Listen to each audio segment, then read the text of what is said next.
Záchranári majú od dnes k dispozícii jedinečné tréningové stredisko. V areáli vojenského výcvikového priestoru Lešť otvorili výcvikový komplex Jakub Vilič. Záchranári, policajti a hasiči sa tu budú pripravovať na rôzne nebezpečné situácie. Jakub Vilič pripomína svojim vzhľadom malú dedinu, kde je všetko ako v reálnom živote. Policajti môžu trénovať napríklad streľbu z auta, a to všetko so ostrými nábojmi. V tomhletom rozsahu je to ten největší projekt evropského rázu. Nielen ozbrojené sily, ale aj ostatné ozbrojené zložky a záchranné systémy budú pripravené. Čiže týmto sa predíde v budúcnosti možným ďalším stratám na životoch. Na svoje si prídu aj železniční policajti. Konečne budú môcť trénovať zásah vo vlaku aj so streľbou. Doteraz síce cvičili aj vo vagóne strieľať, ale nemohli. V týchto priestoroch v podstate ide o streľbu priamo vo vagóne, ktorú nemôžeme vykonať bežne hoci kde inde.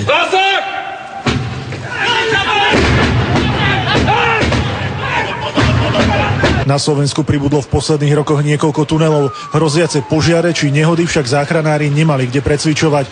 Vždy museli niektorý z tunelov odstaviť. Teraz majú jeden aj v Jakub Vilič. Sme veľmi radi, že budeme mať konečne možnosť výcviku v takomto trenažéri. Jakub Vilič si už okrem Slovákov vyskúšali aj špeciálne jednotky z Belgicka.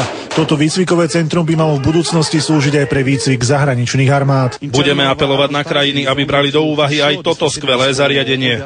Výcviková osada Jakub Vilič by sa mala ďalej rozširovať. Záchranárske zložky budú môcť trénovať nielen záchranu cestujúcich z lietadla, ale aj záchranu obyvateľov paneláku.